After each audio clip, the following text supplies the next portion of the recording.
And of course, the other thing is also because of the specialization, there'll be more in-house training instead of going back to school.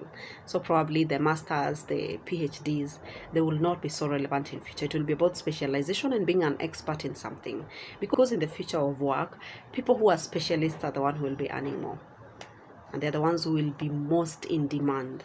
But these KYM jobs, kazi ya mkono, those ones will actually go out of fashion. And if they'll be there, they will actually be very, very low paying jobs, meaning that the social class will really, really be a big deal in future. The social class, it will keep on just coming apart and widening. And we need to prepare our children so that they are in a good place to choose where they want to be. As they think about their passions, as they think about their giftings, as they think about their personality, they are actually choosing within the confines of their self-expression in their online spaces. Really thank God for the dawn of CBC, which is going to usher us into this space, because CBC has a lot of consideration on the future of work. The thing that will also change in the future of work is how we learn. The learning will be more interactive, it will be more experiential. All the theories, God bless people who love theories. Best e-learning spaces in the future of work will be interactive, they will be engaging, they will actually be utilizing all the senses. It will be an amazing experience. Work will be minimal, but it will be very, very, very intense.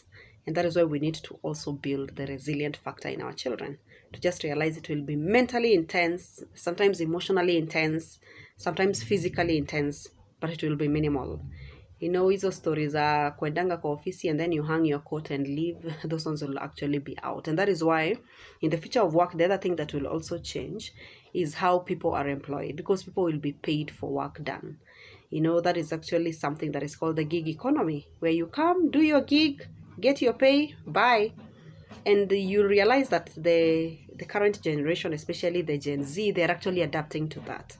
They don't care about job security. I grew up in the age where you're supposed to get a permanent and pensionable job. The current generation doesn't really care about being permanent and pensionable. They're looking for creative work. They're looking for expressive work. And they're also looking for flexible work and variety work. Meaning that half years they are edgy and they're just looking for something else. And that is why even in the future of employment, the future employers will need to think about making the work innovative, creative, and also allowing them to be part of the job design. And the other thing is also to make sure that you are mentoring them and they are growing and they are feeling the need to stay with you. Because they're also looking for growth. They're looking for inspiration. They're looking for someone to challenge them, inspire them, and just take them to the next level. And so any job that they feel stuck and they feel stagnant, they are out. A mainstream media slowly and surely. It's actually becoming the media that the TV, the radios reference to, which is actually a revolution from the old space. Where there was one channel when we were growing up, and Itaya Taifa, and it used to be shut down at midnight with Wimbo wa Taifa, and then we wake up at 6, that is when they wake up. But right now we have continual spaces that are functioning throughout the day. And especially with globalization, now we have an active social space throughout. It's a 24-hour space, always active, and whenever you go online, there's always someone.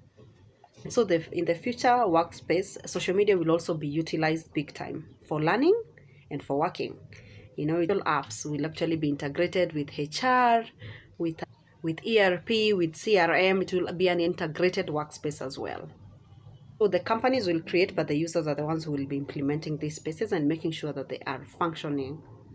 And they are functioning, and they'll be sharing feedback, they're sharing reviews. And that is actually what we are doing right now. We keep on giving reviews for all the products we are using, and then to help the user, the companies keep on improving on the functionality of the apps. And giving reviews, we are the ones who are giving feedback. We are the ones who are sharing recommendations on improvement, and we are the ones who are the consumers of all this. Means there will be no dictator that will survive in the future of work economy. It will be a democratic space where we are in partnership on all things that are happening. And that is why it's also important to teach your child teamwork skills. They need to get along. They just need to realize the entitlement and the being on top and everyone is following will not work in future. Because all the leadership in future, including organizational, including political, including religious, it will be a democratic space where everyone is engaged and involved. It will actually be a people person kind of a space. Important that they learn to be diplomatic, they learn to negotiate, consensus and teamwork, and of course adaptability and flexibility. Those will be very, very important skills in the future of work. For continuous improvement, where you keep on growing, evolving, and adapting as changes come. When we think about ourselves as the people who are raising that generation, and also being partially in that generation, because right now these things that I've mentioned are already happening in different spaces. It's only that probably we don't have the full awareness. So this is the implication of the fourth industrial revolution. How do we support in terms of how the future will change? The work will change and relationships will totally be transformed. And so as we think about it, how are we also bringing ourselves up to speed so that we are relevant in the future, and we are also raising relevant children to the future in terms of how we are guiding them in making decisions, in terms of the lifestyles they will live then, in terms of how they will work then, and in terms of how they relate then. What are we doing to support them and to help them on board the future?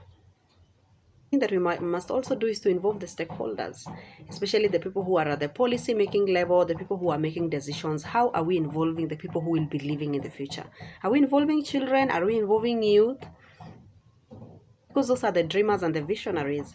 Do you know children have intuition about the future? And the young